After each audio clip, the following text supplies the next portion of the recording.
I had always thought life would be smooth after getting married. I grew up in a loving but modest home, and despite the loss of my parents in my late teens, I carried their values with me: kindness, humility, and strength. My husband, Ethan, had swept me off my feet during our college years. He was charming, ambitious, and seemingly the perfect partner.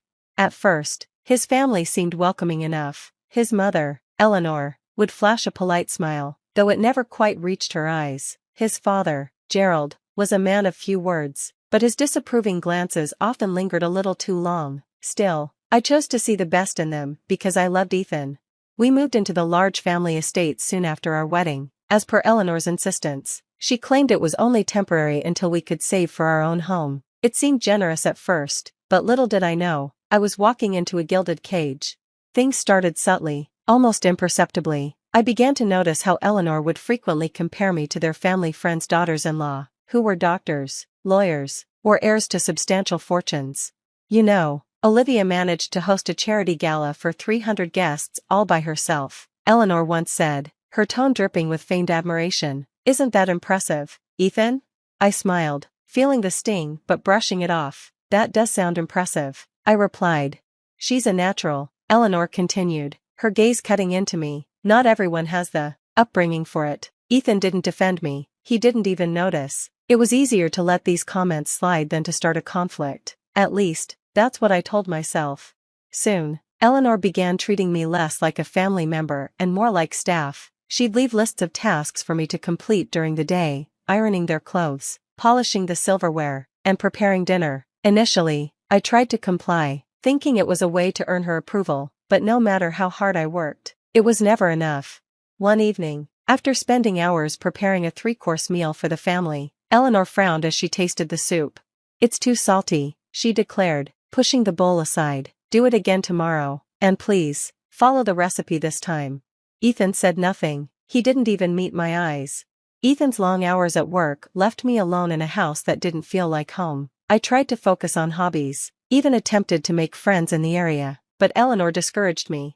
Your place is here, she said one day when I mentioned wanting to join a local art class. There's plenty to keep you busy at home. I realized then that she didn't see me as her son's wife, an equal partner in life. She saw me as an inconvenience, a mistake Ethan had made by marrying beneath their station.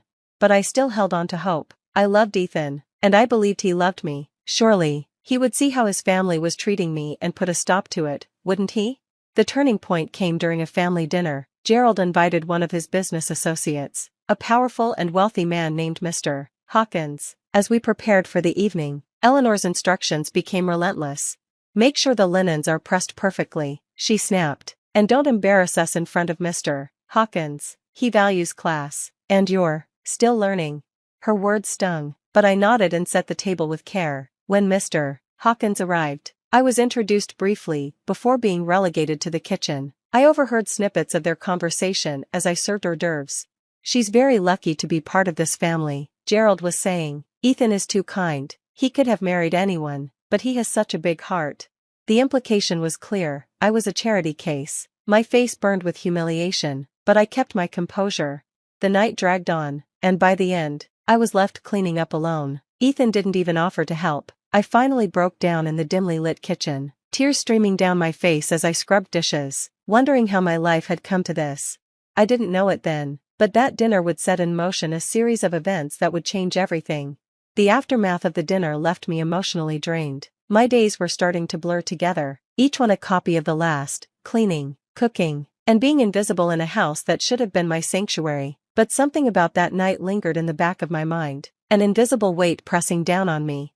A week after the dinner, Eleanor summoned me to the living room. She was seated on the ornate couch, a cup of tea in her hand. Gerald stood near the fireplace, his arms crossed, wearing his usual look of quiet disdain. We'll be hosting Mr. Hawkins again, Eleanor announced. It's important that we make a good impression this time. Gerald has been working on a significant deal with him, and we can't afford to let anything go wrong. I swallowed hard. Of course, what do you need from me? Everything to be perfect, she replied, her voice cool. And this time, try not to look so plain. Presentation matters. I felt my cheeks flush with embarrassment, but nodded. As I walked away, I couldn't help but feel the weight of their expectations. I wasn't just a wife in their eyes, I was a pawn in their endless pursuit of social status. The day of the dinner arrived, and I worked tirelessly from dawn. The house gleamed, the table was set with the finest china, and the aroma of roasted lamb filled the air. By the time the guests arrived, I was exhausted, but Eleanor insisted I be presentable. As Mr. Hawkins stepped through the door, his presence seemed to command the room. He was tall, impeccably dressed, and carried an air of authority. His sharp eyes scanned the room until they landed on me. For a brief moment, I thought I saw something flicker across his face, a mix of recognition and shock, but just as quickly, it was gone. Dinner began, and I quietly served the courses, avoiding eye contact with anyone. As I placed a dish in front of Mr. Hawkins, he looked up and said, "Thank you, miss. Have we met before?" The question caught me off guard. I stammered, I don't think so." He tilted his head slightly, as though trying to place me. "You look familiar." Eleanor intervened, her tone sharp. "She's Ethan's wife. She tends to stay out of the spotlight." Mr. Hawkins didn't respond but gave me a small, polite nod. The rest of the meal passed uneventfully, but I couldn't shake the feeling that he was watching me, studying me.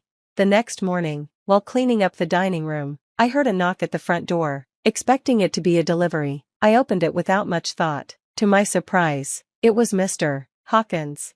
"Good morning," he said, his tone polite but firm. "May I speak with you?" I hesitated. "Of course, should I get Gerald?" "No," he said, shaking his head. "I came to see you."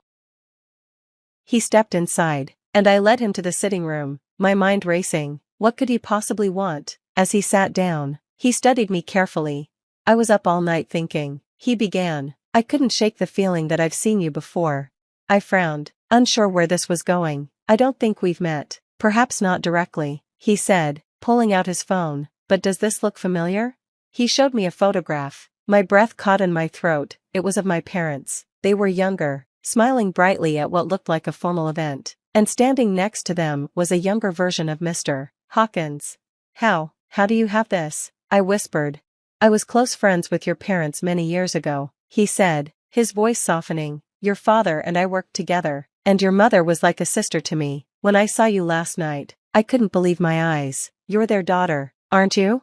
Tears welled up in my eyes as I nodded. "Yes, but they passed away years ago." He leaned back, his expression a mix of sorrow and relief. "I had no idea. They spoke of you often, how proud they were of you. I lost touch with them after they moved, and I always regretted it." For the first time in years, I felt seen. Mr. Hawkins' words were like a lifeline, pulling me out of the darkness I had been drowning in. He asked about my life, and I hesitated to share too much, but something about his genuine concern made me open up. "I'm glad I found you," he said finally. "Your parents were extraordinary people, and I owe them so much. If there's ever anything you need, don't hesitate to ask." I nodded, still overwhelmed by the revelation. As he left, he gave me one last look and said, "You deserve better than this." Those words echoed in my mind long after he was gone. In the days following Mr. Hawkins' visit, I couldn't stop thinking about our conversation. His words lingered in my mind, offering a faint sense of hope. For the first time in what felt like forever, I felt like I wasn't entirely alone in this world. My parents' memory, through him, became a thread connecting me to something greater, a sense of belonging that I had lost. Eleanor, however, wasn't blind to the change in me. While I continued my duties, something about my demeanor must have shifted. One morning, as I was scrubbing the kitchen counters, she approached me with her usual air of superiority. "You've been awfully quiet lately," she said, her eyes narrowing. "Not that you're one for conversation, but you seem distracted." I shook my head quickly. "I've just been tired." She studied me for a moment before nodding. "Well, keep your focus. We're hosting another dinner next week. Gerald's promotion depends on securing Mr. Hawkins' partnership." My heart sank. Another dinner? The idea of being paraded around like a servant again made me nauseous. But then I remembered Mr. Hawkins' parting words, "You deserve better than this." A few days before the scheduled dinner, I found an envelope addressed to me on the hall table. It wasn't the type of thing Eleanor or Gerald would bother with. They never acknowledged my personal life. Curious, I opened it and was stunned to find a handwritten letter from Mr. Hawkins. "Dear Ava, it was truly a shock to see you again, but also a blessing. Your parents were dear to me, and I can't bear the thought of their daughter being treated unfairly. I have arranged for an opportunity that I believe could change your circumstances. If you're willing, come to my office this Friday at noon. I'll explain everything." Warm regards. Daniel Hawkins. My hands trembled as I read the letter. Could this really be happening? Was this the lifeline I had been praying for? Friday arrived, and I could barely contain my nerves. I told Eleanor I had errands to run and left the house, clutching the letter like a talisman. As I entered Mr. Hawkins' office building, my heart raced. The receptionist guided me to his office, where he greeted me with a warm smile. "I'm glad you came," he said, gesturing for me to sit. He explained that he had connections in a nearby nonprofit organization that supported women in difficult situations. He believed they could help me build a new life, one where I could rediscover my sense of self-worth and independence. "But there's more," he said, leaning forward. "Your parents left behind a trust fund in your name. I helped them set it up years ago, but I lost track of it when they passed. It's modest, but it's enough to give you a fresh start." Tears streamed down my face as I listened. The idea of starting over felt like a distant dream finally within reach. That evening, I returned home with renewed resolve. I knew Eleanor and Gerald would never let me go easily, they thrived on control. But now, I had something they didn't know about, a plan, a future, and the means to escape. I began quietly packing a few belongings, hiding them in the attic. Each day, I worked discreetly to gather what I would need. The upcoming dinner felt like the perfect cover. While their attention was focused on impressing Mr. Hawkins, I could slip away unnoticed. As the dinner approached, I found myself smiling more often, even humming as I worked. Eleanor noticed, but misinterpreted it as compliance. "Good," she said with a rare nod of approval. "You're finally understanding your place." If only she knew. The evening of the dinner arrived, bringing with it a storm of nerves and anticipation. Eleanor was in full command mode, barking orders at everyone to ensure perfection. Gerald, for his part, was too busy rehearsing his business pitch to Mr. Hawkins to notice anything out of the ordinary. I moved about the house methodically, my heart racing with each passing moment. Tonight would be my last night here. Guests began arriving, including Mr. Hawkins, who greeted me with a knowing smile. His presence was a reminder of the escape plan I'd meticulously crafted. The atmosphere in the dining room buzzed with polite chatter and the clinking of glasses. As expected, Eleanor had instructed me to stay in the kitchen, serving dishes and refilling drinks. But Mr. Hawkins wasn't content to let me stay in the shadows. "Ava," he called out when I entered with a platter of appetizers, "why don't you join us? After all, we've got much to talk about." Eleanor's face turned a shade of red I had never seen before. "Oh, there's no need for that," she said hastily, laughing nervously. "She's here to help, not to dine." But Mr. Hawkins wasn't deterred. "I insist," he said, his tone polite but firm. "Ava is like family to me. I won't have her treated otherwise." The room fell silent. Gerald shifted uncomfortably in his chair, while Eleanor sputtered for a response. Reluctantly, they allowed me to sit. I could feel Eleanor's eyes burning into me, but I kept my composure, buoyed by Mr. Hawkins' support. As the meal progressed, the conversation turned to my parents. Mr. Hawkins shared stories about them, how my father had been his closest friend and how my mother's kindness had touched everyone she met. For the first time in years, I felt like they weren't just a distant memory, they were alive in the room, in the words of someone who had truly known them. It was then that Mr. Hawkins dropped the bombshell. "Ava," he said, addressing me directly, "have you told them about the trust fund your parents left for you?" My heart stopped. I glanced at Eleanor and Gerald, whose expressions twisted from confusion to shock. "Trust fund?" Gerald repeated, his voice laced with disbelief. "Yes," Mr. Hawkins continued, turning his gaze to them. "Her parents left her a considerable amount to ensure she'd never have to rely on anyone else. I'm appalled to see how that generosity has been ignored." Eleanor stammered, trying to regain control. We weren't aware. She never mentioned it." I met her gaze for the first time that evening, my voice steady. "Because you never asked." The tension in the room was palpable. Gerald tried to defuse it, laughing nervously. "Well, this is a misunderstanding. Of course, Ava will have access to her funds. Isn't that right, Eleanor?" But Eleanor's veneer cracked. "She's ungrateful. After everything we've done for her, giving her a roof, food, this is how she repays us?" Mr. Hawkins interrupted, his voice calm but firm. "If by roof and food, you mean exploitation and mistreatment, then yes, Eleanor, this is how she repays you, by reclaiming her life." For the first time, I saw Eleanor rendered speechless. Gerald, too, slumped in his chair, his bluster evaporating.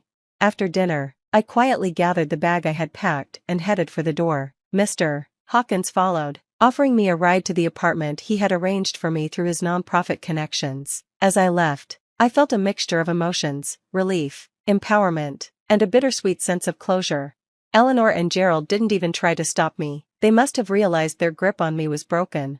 The next morning, I woke up in a small but cozy apartment, my apartment. For the first time in years, I felt like I could breathe. I started attending workshops at the nonprofit, where I learned skills to rebuild my life. Mr. Hawkins continued to be a mentor, guiding me through the process of managing the trust fund and pursuing my dreams. Most importantly, I began to find myself again. I wasn't just someone's servant or charity case. I was Ava, a woman with a future. Months later, I sat in a small cafe, sipping coffee and reading a book. My life wasn't perfect, but it was mine. The weight of the past had lifted, replaced by a sense of possibility. I thought of my parents often, not with sadness, but with gratitude. They had given me the strength to endure, and now I was finally living the life they had wanted for me. As for Eleanor and Gerald, I heard through the grapevine that Gerald didn't get his promotion. It seemed karma had its own way of balancing the scales.